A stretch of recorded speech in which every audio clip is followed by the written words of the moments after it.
iniihaw kayo doon sa Senado, pero hindi nagpadaig ang dating Pangulo.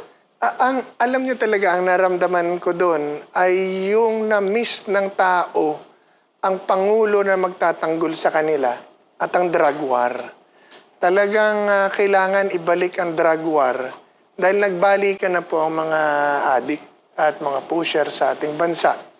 Na kaya ngayon takot na naman ang mga tao umikot, dangerous na naman ang lansangan, and yan talaga ang hinahanap ulit ng mga Pilipino ngayon ang magkaroon ng gobyerno na magpuprotekta sa kanila at sa kanilang interes. Dahil kahapon, ang pilit na iginigiit nila Senator Hontiveros ay yung bang pinapatay daw yung mga inosenteng mga bata, inosenteng taong namatay dahil sa drug war na parang yun ang naging resulta.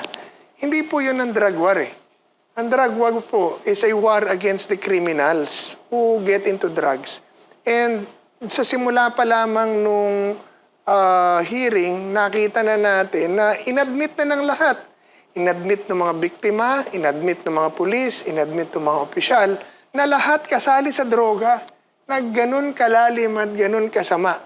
Ang problema natin sa droga nang dumating si Pangulong Duterte, kaya niya inilagay ang drug war. Dahil if you remember, 6 years before the President Duterte came in, walang activity against drugs.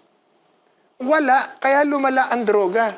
May pasok na sa mayor, pasok na sa mga pulis, pasok na sa mga sindikato. Kaya nung dumating si Digong, eto ang gagawin natin. Papatayin natin pag lumaban. Yun ang sinabi ho sa drug war. Yung kriminal, hindi ho yung inosente. Walang utos ang Pangulong Duterte na patayin ang inosente. Na yun ang feel kahapon eh. Ito ang pilit na pinamumukha or pinipicture ng mga senador ni Senator Hontiveros at nung iba pang mga doon na yun ang naging resulta. Now, we do not negate the fact that there were innocent people who died. And ayaw natin yun. Yun dapat imbestigahan, yun dapat pahuli, yun ang dapat ipakulong. In fact, pag naibalik ang death penalty, yun ang dapat patawan ng death penalty. Pero hindi po yun ang inutos ni PRD, ni Digong. Hindi po yun ang inutos niya. Ang inutos niya ay supilin ang droga. Identify kung sino ang mga drug lords at huliin at kung papatayin yung pulis natin, papatayin yung ahente natin, nung kriminal na may baril, patayin nyo na for self-defense. Hindi ko inutos na patayin yung mga inosenteng tao. These were death caused by criminals.